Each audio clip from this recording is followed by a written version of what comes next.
Copy paste করা, তাই না? আচ্ছা, এখন ডাটা বলতে আমরা কি বুঝি? ডাটা ডাটা হচ্ছে উপাত্ত। ইনফরমেশনের অর্থ কি? তথ্য। ঠিক আছে, কতগুলো সুনির্ধারিত সুনির্দিষ্টভাবে সজ্জিত উপাত্তের সমষ্টি হচ্ছে তথ্য। সেটা কিরকম? যেমন আমি যদি বলি যে পল্লব 2024 জুলাই ডিসেম্বর কম্পিউটার ক্লাস, এগুলো হচ্ছে ছোট ছোট উপাত্ত। ঠিক আছে, এগুলোর কিন্তু নির্দিষ্ট কোনো তথ্য নেই, আছে? এই দ্বারা এগুলো যদি আমরা কাউকে বলি, তো বলবে যে লোকটা পাগল হয়ে গেছে, উল্টাপাল্টা বকছে, এরকম। কিন্তু এগুলোকে যদি আমি সাজিয়ে লিখি যে পল্লব জুলাই ডিসেম্বর সেশনের কম্পিউটার স্টুডেন্ট, তখন এটা একটা তথ্য হয়ে যাবে। কার তথ্য? পল্লবের। ঠিক আছে, তো তো ডেটা হচ্ছে ইনফরমেশনের একটা ক্ষুদ্রতম অংশ। তো আমরা কাজ করব কিসে? মাইক্রোসফট এক্সেলে, তাই না? আমার কথা কি শোনা যাচ্ছে? আচ্ছা, তো আমরা একটা এক্সেল শিট ওপেন করি। এই হচ্ছে একটা excel sheet, blank excel sheet. ঠিক আছে, এটার আরো কিছু নাম আছে। প্রথম নাম আছে ওয়ার্কবুক, দ্বিতীয়টা হচ্ছে স্প্রেডশিট, তৃতীয়টা হচ্ছে এক্সেল শিট। ঠিক আছে, তবে যেহেতু এটা জন্ম থেকে এক্সেল, তো সেহেতু একে আমরা এক্সেল ওয়ার্কশিট বলতে পারি। এখন এই যে একটা ওয়ার্কবুক আছে, এটাকে আবার ওয়ার্কবুক বলতে পারি না? তোমাদের প্রশ্নে আসে যে একটা ওয়ার্কবুকের কয়টা ওয়ার্কশিট থাকে? ওয়ার্কশিট বলতে কি বোঝায়? পেজ বোঝায়। কলাম সারির সমন্বয়ে যে শীটটা তৈরি হয় এটা হচ্ছে কি? ওয়ার্কশিট। এই ওয়ার্কশিট থাকে হচ্ছে তিনটা। এখানে তিনটা থাকে। আমার এই ল্যাপটপটা যেহেতু একটু আপডেট ভার্সন, তাই এখানে একটা দিয়ে রাখছি। ঠিক আছে, এখন এখানে ডাটা কপি পেস্ট করে কিভাবে? মনে করে এখানে আমি লিখলাম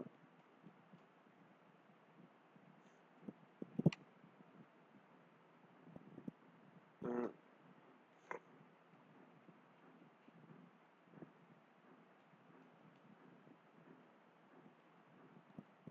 তারপরে আছে কি নাইম আছে, তাই না? আচ্ছা, আর আছে কি সিনথিয়া। এখন এইখানে যে লেখাটা শুরু হয়েছে, এটা কোন কলাম থেকে শুরু হয়েছে? সি কলামের C5 থেকে শুরু হয়ে C8 এ এসে শেষ হয়েছে, তাই না? এখন আমি যদি তোমাকে বলি যে এই কলামে লেখাটা আমার ভুল হয়েছে, তুমি এগুলো কপি করে এই যে কলামে নিয়ে আসো, তখন তোমার কি করতে হবে? এগুলো সিলেক্ট করতে হবে। করলাম। এরপর কপির কমান্ড কোনটা? কপির আইকন কোনটা? এইটা। অথবা কিবোর্ডের কন্ট্রোল চেপে ধরে যদি সি বোতামে প্রেস করি, তাহলে এটা কপি হয়ে যাবে। আর যতটুকু আমি সিলেক্ট করছি সেটার চারপাশ থেকে এরকম একটা অ্যানিমেশন গ্রো করবে। ঠিক আছে, এবার আমি এটা যেখানে পেস্ট করব সেখানে গিয়ে ক্লিক করে কন্ট্রোল চেপে ধরে কি প্রেস করব বলো তো? ভি। পেস্ট করার কমান্ড কি? ভি। দেখা গেল কি কপি হয়ে এখানে চলে আসলো। এখন এই জিনিসটা কপি করে এখানে নিয়ে আসছি। এখন তোমাকে বললো যে তাহলে পুরাতনটা বাদ দিয়ে দাও, তখন আমি কি করব? সিলেক্ট করে ব্যাক স্পেস প্রেস করব? না, সিলেক্ট করে ব্যাক স্পেস প্রেস করলে ডাটাগুলো ডিলিট হবে না। আমাকে এখন প্রেস করতে হবে কি? ডিলিট বোতামে। ডিলিট বোতামে প্রেস করলে আমার টেবিলের ডাটা ডিলিট হয়ে যাবে। ঠিক আছে, এবার তোমাকে বললাম এই লেখাগুলো কাট করে আবার এই কলামে নিয়ে আসো, তখন কি করব? সিলেক্ট করে, আগে কপি করছিলাম তাই না? কপির কমান্ড ছিল কি? Control C. কাট করার কমান্ড কি? Control x. ঠিক আছে, এগুলো মুখস্থ রাখতে হবে কিন্তু। তো আমি কন্ট্রোল চেপে ধরে এক্স বোতামে প্রেস করি, কাট হয়ে গেল। এবার যেখানে পেস্ট করব সেখানে ক্লিক করে কন্ট্রোল চেপে ধরে ভি, এখান থেকে এখানে চলে আসছে। ঠিক আছে, এটা যদি আমি মাউসের সাহায্যে করতে চাই তাও পারবো। সিলেক্ট করার পর কাট, যেখানে পেস্ট করব সিলেক্ট করে পেস্ট। ইজি প্রসেস কিন্তু। ঠিক আছে, এরপরে কি আছে দেখো তো?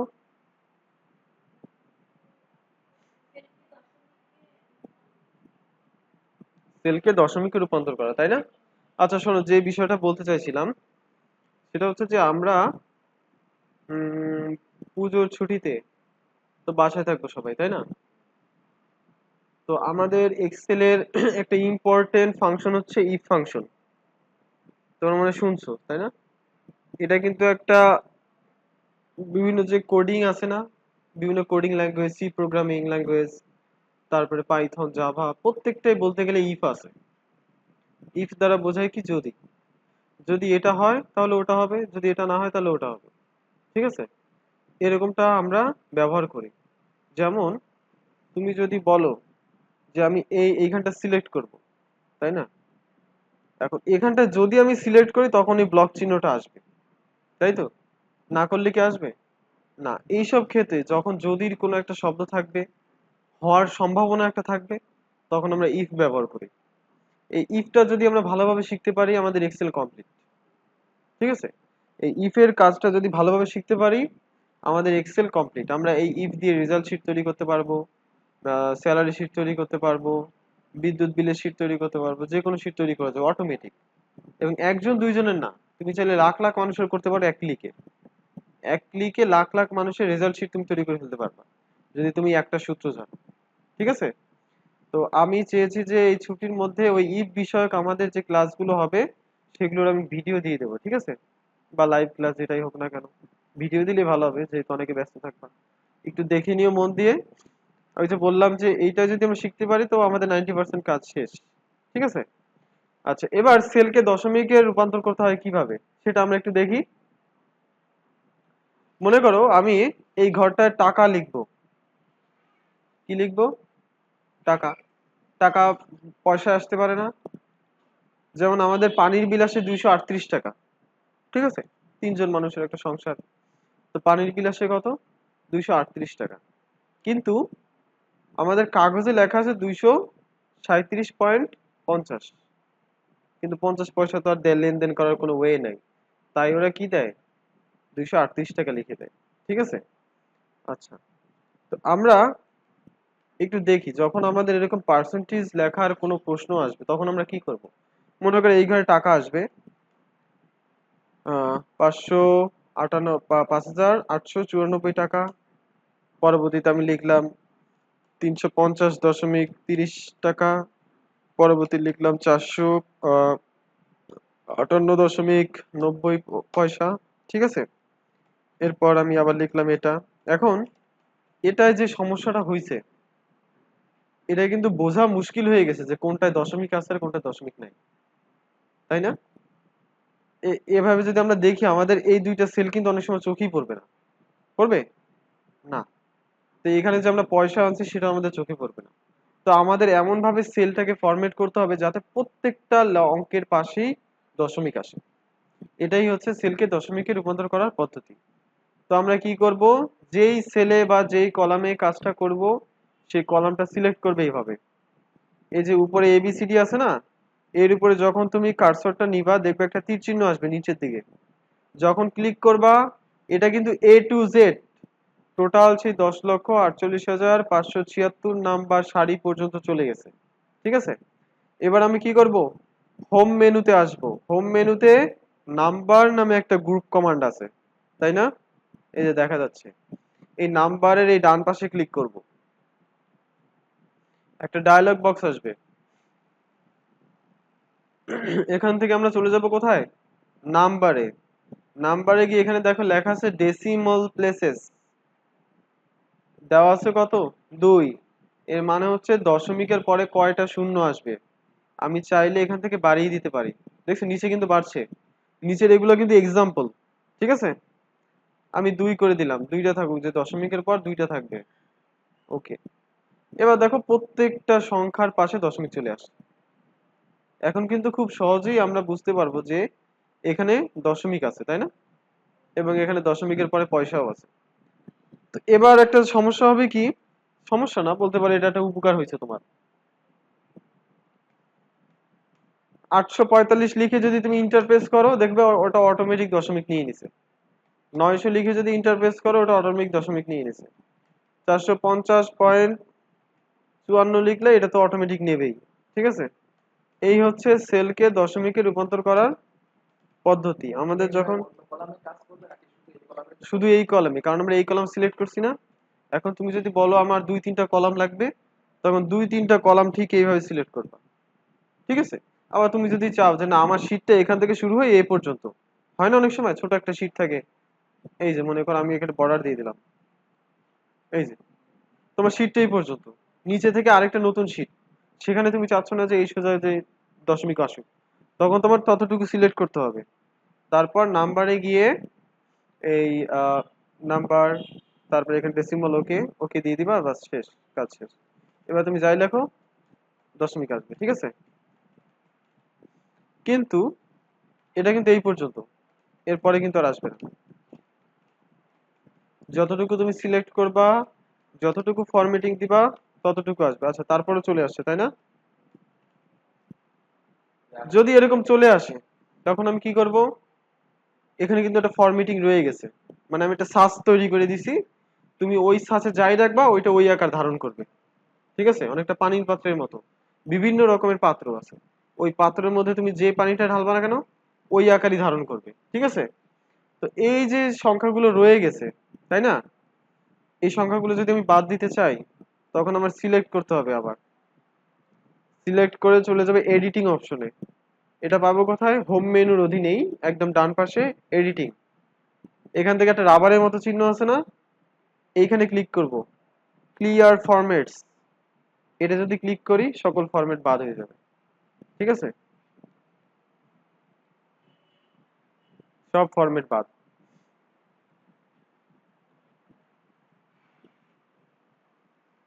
আচ্ছা, এরপরে কি আছে? সেলকে কারেন্সিতে রূপান্তর করা, তাই না? অনেক সময় দেখবা যে টাকা লেখার সাথে সাথে টাকার পাশে অটোমেটিক টাকা চলে আসে, টাকা চিহ্ন চলে আসে বা ডলার সাইন চলে আসে, সেটাই হচ্ছে সেলকে কারেন্সিতে রূপান্তর করা। আমরা দশমিককে ঠিক যেভাবে করছিলাম এটাও ঠিক সেভাবে করব। কোনো সংখ্যা লেখার পর বা আগে আমরা কি করব, সিলেক্ট করে নিব যে কতটুকুতে আমার পার্সেন্টেজ বা দশমিক চিহ্ন আনার দরকার। তো আমরা এবার কি কাজ করব, এবার একসাথে দশমিকও আনবো, একসাথে টাকার চিহ্নও আনবো। ঠিক আছে? তো আমরা লেখার পর চলে যাব নাম্বারে, নাম্বারে গিয়ে এখান থেকে সিলেক্ট করব নাম্বার, নাম্বারে গিয়ে দশমিক থাকবে, বাস, ওকে, হয়ে গেল দশমিক।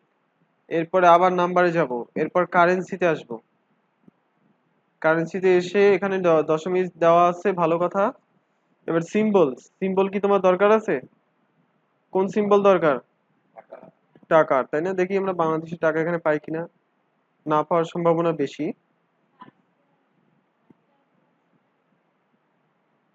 এই যে আছে। ঠিক আছে, দিলাম, ওকে, দেখো চলে আসছে।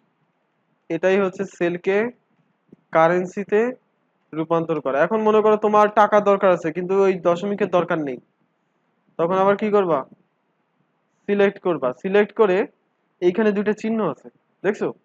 একটা দিয়ে হচ্ছে দশমিক বাড়ানো যায়, আরেকটা দিয়ে দশমিক কমানো যায়, এই বাদ। ঠিক আছে? অনেক ওয়ে আছে, তবে এটা হচ্ছে একটা সহজ পদ্ধতি। আচ্ছা, এখন তুমি তো বলতে পারো ভাই এখানে তো ডলার সাইন আছে, আমি এখানে সরাসরি ক্লিক করলেও তো টাকাটা চলে আসতো, তাই না? আমরা একটু দেখি সেই পদ্ধতিটা মেনে।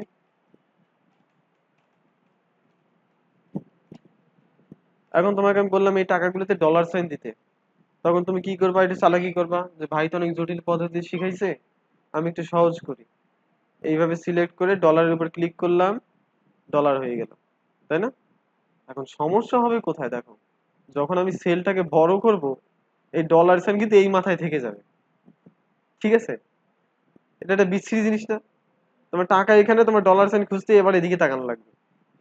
কিন্তু এইটার একটা মজার ব্যাপার আছে, সেটা কি, এইটা কিন্তু আর সরবে না, এদের মধ্যে এখন জনম জনমের একটা সম্পর্ক হয়ে গেছে।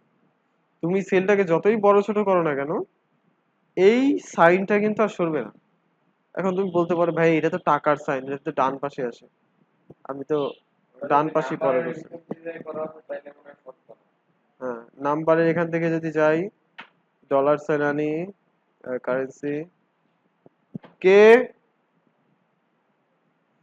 আচ্ছা দরজাটা কেউ একটু খুলে দাও তো, ওকে। এবার দেখো, এবারে যদি সরাই তাও কিন্তু সরবে না, আসেন।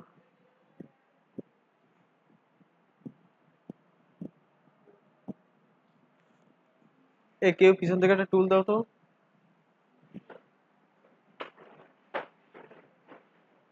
বসেন, ক্লাসটা আগে করেন। এক্সেল এর ক্লাস করাচ্ছি, ঠিক আছে? আচ্ছা, এবার তো আমরা সেলকে দশমিকে রূপান্তর করতে পারছি, তাই না? সরবে না, কারণ আমরা এখানে থেকে আনছিলাম যে। আমি যদি শর্টকাট ব্যবহার করতাম তা ও তো আমার সাথে ওরকম শর্টকাট আচরণ করতো, ঠিক আছে? আচ্ছা, এই একটু মাঝখানে বসো, মাঝখানে তুমি এই পাশে আসতে পারো। বলছিলাম এই টুলটা দিয়ে দিতে, তাইলেই হয়তো।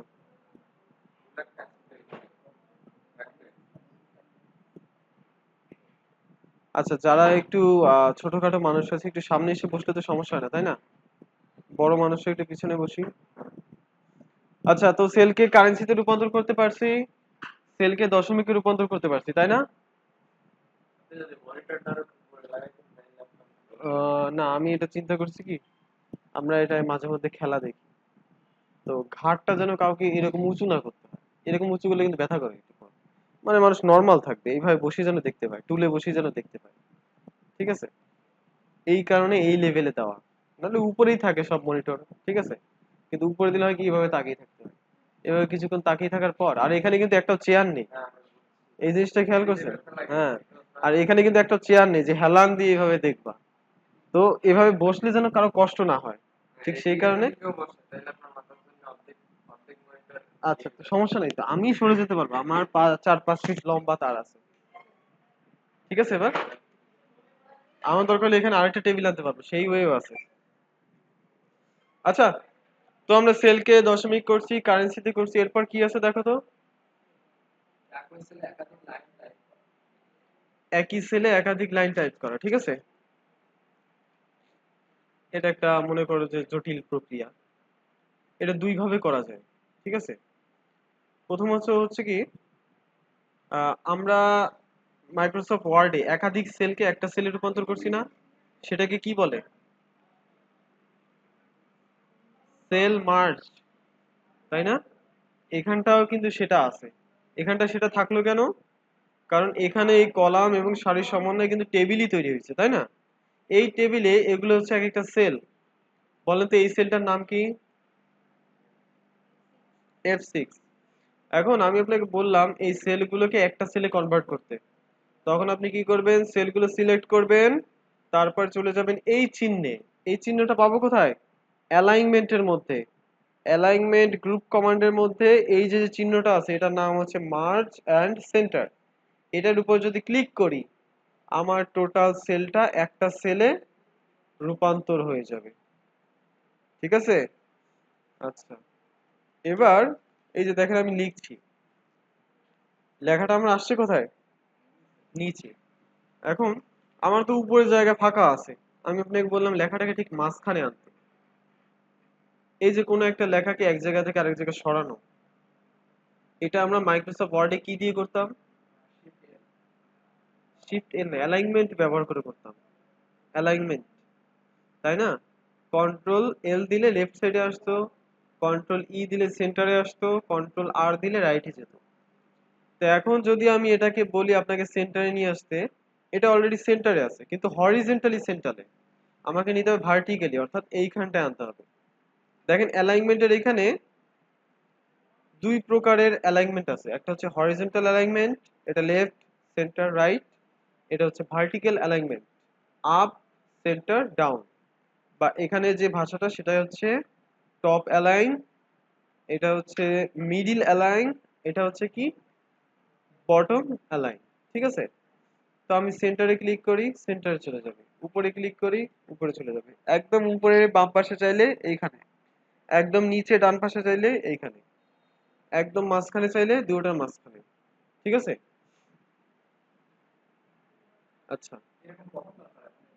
হুম, কাজ করতে গেলে দরকার হবেই তোমার, ঠিক আছে? একদম লেখার মাঝখানে আনা। যেমন মনে করো আমি এখানে তোমার নাম লিখছি, এই এগুলো সব কোন অ্যালাইনমেন্টে আছে বলো তো? কি স্যার, কি খবর? কেমন আছেন আপনি? আলহামদুলিল্লাহ। বসেন, আপনার সাথে অনেকদিন পর পরিচয়। একটু অফিসে বসেন, কাগজ কলম বের করা লাগবে অনেক কিছু। এটা নিয়ে রাখেন, অফিসে বসেন, আমি আসছি। আমি এদের ক্লাস শেষ করে ডাকতে পারি। হ্যাঁ, অফিসে বসেন বা ওই রুমে বসেন। সার্টিফিকেট আমার কাছে, কিন্তু আপনাকে বসতে হবে। আচ্ছা ঠিক আছে, 12টার মধ্যে আসবেন। আচ্ছা, আমার ওই 10-15 মিনিটের মতো। ঠিক আছে।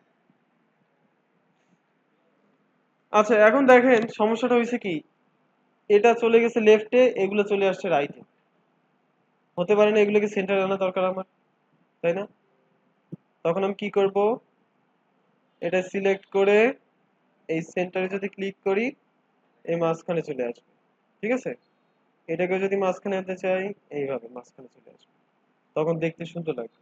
ঠিক আছে, এগুলো তখন লাগবে আমাদের। আর এবার আসি আমরা, ওই কি বললাম যেন, একটা সেলে একাধিক লাইন লেখা। ঠিক আছে, তো তখন সেই কাজ যদি আমরা করতে চাই, আমাকে এই বক্সটাকে আগে আটকাতে হবে। সেটা কিরকম, যেমন মনে করেন এই একটা বক্স, তাই না? এখানে আমি লিখছি, দেখেন লিখতে লিখতে পাশের বক্সে চলে গেছি। মূলত পাশের বক্সে যাই না, পাশের বক্সে যদি ক্লিক করি, পাশের বক্সে আমি লিখতে পারবো। এই লেখাটাও থাকবে, যখন এটা ক্লিক করবে এটা দেখাবে, যখন এটা ক্লিক করব তখন এটা দেখাবে। তো আমি চাইছি যে আমার লেখাটা যেন ক্রস করে, বর্ডার ক্রস করে পাশের কলামে না যায়। তখন আমরা কি করতে হবে, এখানে বাউন্ডারি দিতে হবে। আর এই বাউন্ডারি দেওয়ার পদ্ধতিটিকে বলা হয় র্যাপিং। আমরা গিফট র্যাপিং করি না, ঠিক সেই পদ্ধতি। তখন কি করতে হবে, যেই সেলটাকে আমি র্যাপিং করতে চাই বা যেই সেলগুলোকে র্যাপিং করতে চাই সেগুলো সিলেক্ট করব। তারপরে চলে আসবো কোথায়, এই যে মার্জ এন্ড সেন্টারে ছিলাম না, এর উপরে আছে হচ্ছে কি র্যাপ টেক্সট। এখানে একটা চিহ্ন দেওয়া আছে যে এ বি লিখছি, তারপর সিটা লেখার সময় ওটা আবার নিচে চলে আসছে, দেখা যাচ্ছে ওখান থেকে। এটা আমি ক্লিক করলাম। এখন কি হবে, আমার লেখাগুলো আর কখনো কলাম ব্রেক করবে না, আমার লেখাগুলো ওই কলামের মধ্যেই থাকবে। ঠিক আছে, এটা হচ্ছে আরেকটা পদ্ধতি। আরেকটা পদ্ধতি আছে হচ্ছে কি, হ্যাঁ কই এগুলো, হ্যাঁ এগুলো তো বড় হবে, কারণ এগুলো কিন্তু কানেক্টেড একটা আরেকটার সাথে। আমি যখন এইখানে ক্লিক করছি, এই সোজা সব কিন্তু কানেক্টেড। এই যখন এখানে ক্লিক করবো, এটাও কিন্তু কানেক্টেড। ঠিক আছে, এটাও কানেক্টেড, মনে রাখতে হবে। এগুলো নির্দিষ্ট একটা সেল হলে এগুলো কিন্তু একটা আরেকটার সাথে কানেক্টেড। ঠিক আছে। আচ্ছা, এরপর আরেকটা পদ্ধতি আছে, সেটা হচ্ছে যে মনে করো আমি মার্জ করি, তাই না? ওয়ার্ডে সাধারণত আমরা একভাবেই মার্জ করতে পারতাম, এখানে দুই ভাবে মার্জ করা যায়। একটা আছে মার্জ এন্ড সেন্টার, আর একটা আছে মার্জ এন্ড অ্যাক্রস। মনে করো এই দুইটা সেলকে আমি একটা সেলে রূপান্তর করব, কিন্তু প্রত্যেকটা লাইনের দাগ থাকবে।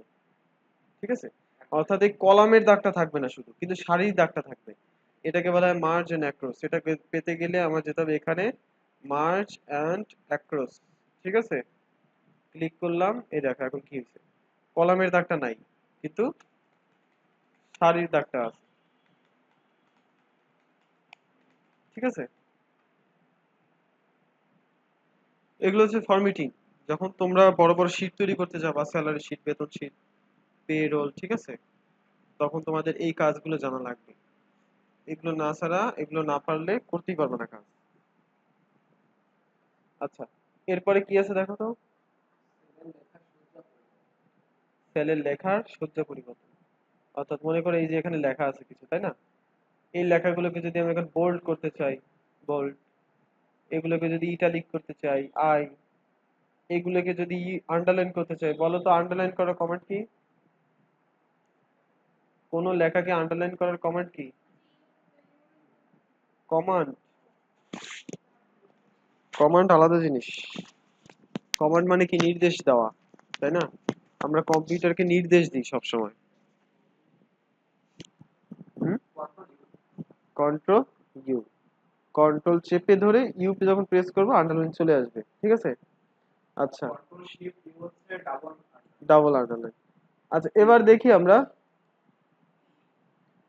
আমরা যে লেখাগুলো লিখছি, এই যে দাগ দাগ যেগুলো দেখা যাচ্ছে এগুলো কিন্তু একটাও প্রিন্টে আসবে না। যদি আমি প্রিন্ট দিই, এর একটা লেখাও কিন্তু প্রিন্টে আসবে না। ঠিক আছে, সেটা কিরকম? কন্ট্রোল চেপে ধরে যে পি প্রেস করলাম, দেখো আসছে? আসে নাই, কোনো দাগই আসেনি, শুধুমাত্র লেখাগুলো আসছে। আরেকটা বিষয় সেটা হচ্ছে কি, কিছু লেখা আসছে একটা পৃষ্ঠায়, কিছু লেখা আসছে আরেকটা পৃষ্ঠায়। এটা সেট করতে গেলে আমাদের পেজ সেট আপ করতে হবে, সেটাও আছে মনে হয় আজকে, তাই না? তো এই যে কিছু লেখা এপাশে ওপাশে আসছে, তারপর এই দাগগুলো আসে নাই, এই দাগগুলো যদি আনতে চাই তখন আমার আরেকটা পদ্ধতি অবলম্বন করতে হবে, সেটা হচ্ছে সিলেক্ট করে এই যে চিহ্নটা আছে না, এটার নাম কি? বর্ডার। অল বর্ডার্স না, এটার নাম হচ্ছে বর্ডার্স, ঠিক আছে?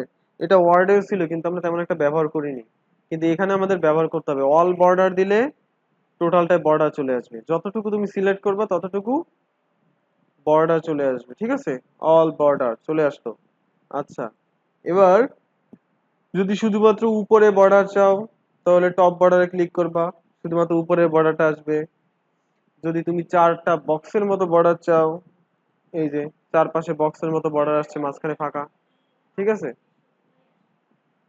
আহ এখান থেকে সবকিছু দেওয়া আছে, তোমার যেটা যেটা দরকার তুমি সেটা এখান থেকে চুজ করে নিতে পারবে। এরপরে যদি ফন্ট কালার চেঞ্জ করতে চাও, ওই সে আগের পদ্ধতি, এতে ক্লিক করবা, লাল রং হয়ে যাবে। যদি অন্য কোনো রঙের দরকার হয় এখানে গিয়ে অন্য রং সিলেক্ট করবা, ঠিক আছে?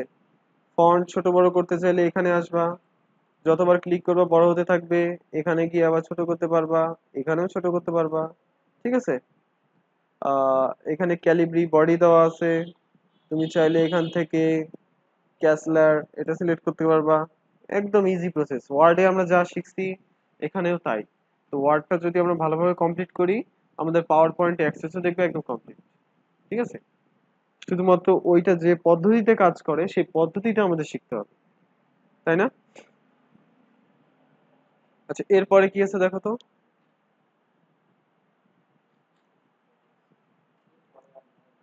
পেজ সেটআপ আছে।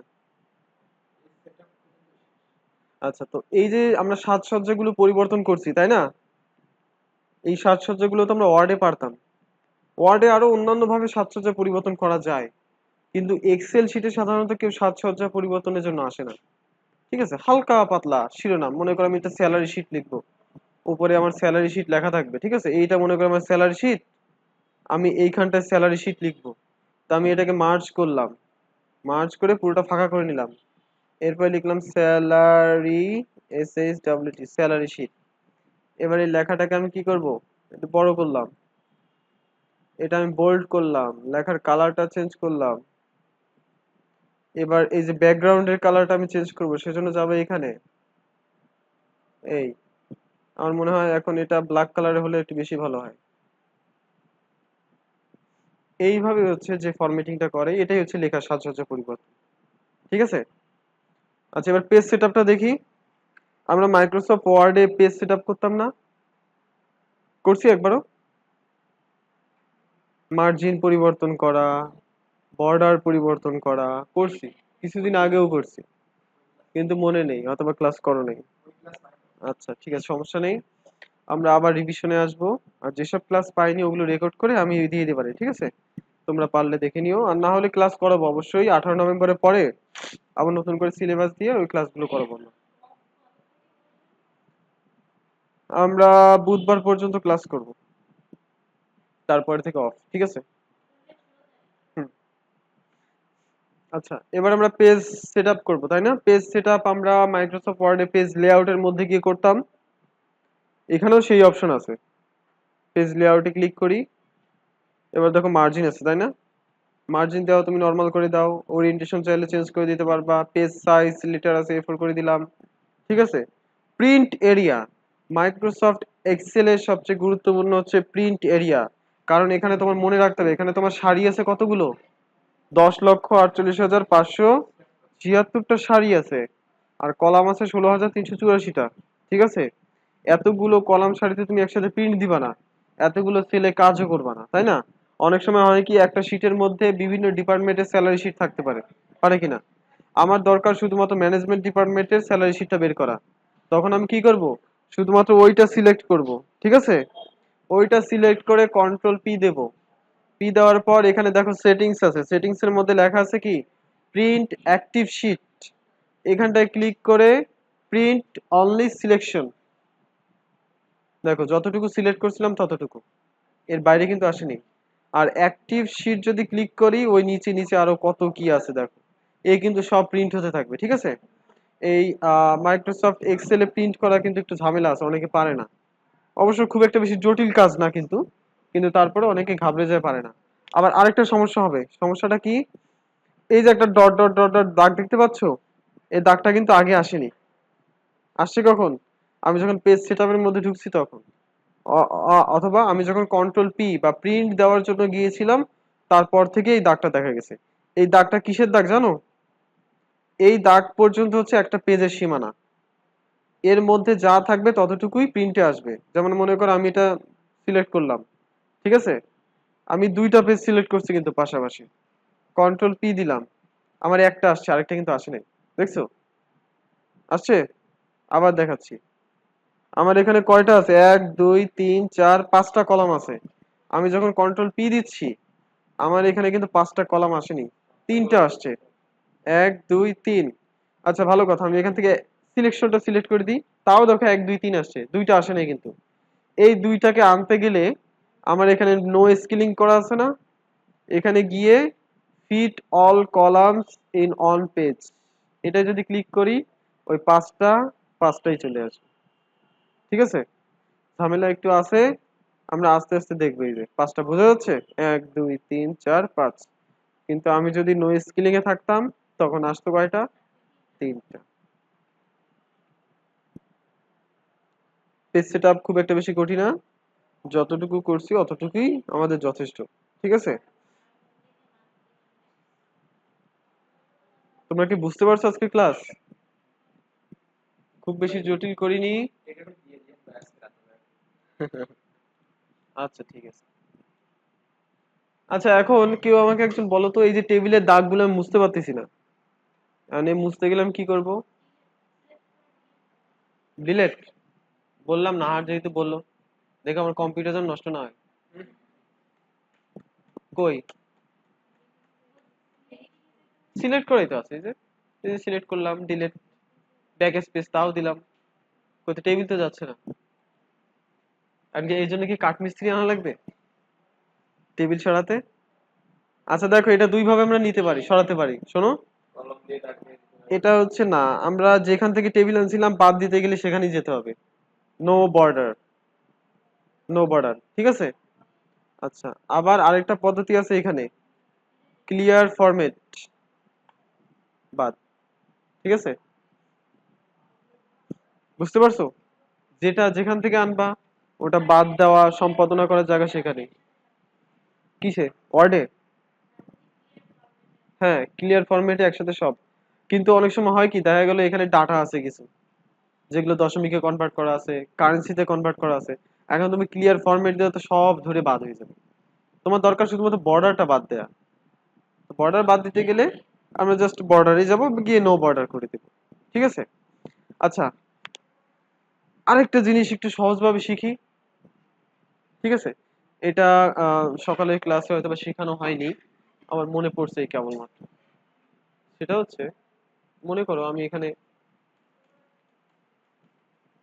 কিছু সংখ্যা লিখে ফেলছি, আবার এইখানেও কিছু সংখ্যা লিখে ফেলছি। এখন দুইটার মধ্যে দুইটা ফরম্যাটিং আমি ব্যবহার করব। প্রথমটা আমি ব্যবহার করব কি, কারেন্সি। ঠিক আছে? সিম্বল থাকুক, ওকে, কারেন্সি। এখানে কোনো দশমিক থাকবে না। আর দ্বিতীয়টা আমি দশমিক ব্যবহার করব, এখানে কোনো কারেন্সি থাকবে না। ঠিক আছে? এখন এইখানে একটা কিছু সংখ্যা আছে, মনে করো। এখন আমি তোমাকে বললাম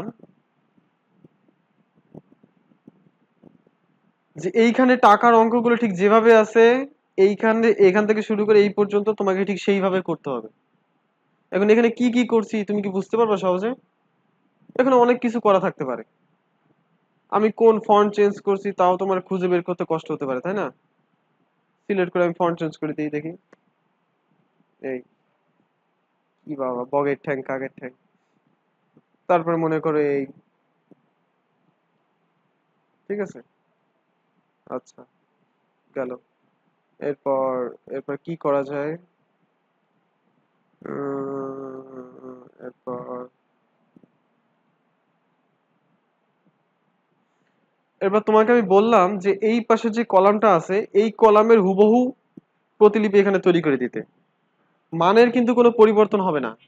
এখানকার যে সংখ্যাগুলো আছে এগুলোর কোনো পরিবর্তন হবে না, কিন্তু এখানটায় এরা যে জামা কাপড় পরে আছে এই জামা কাপড় আবার এদের পরাতে হবে।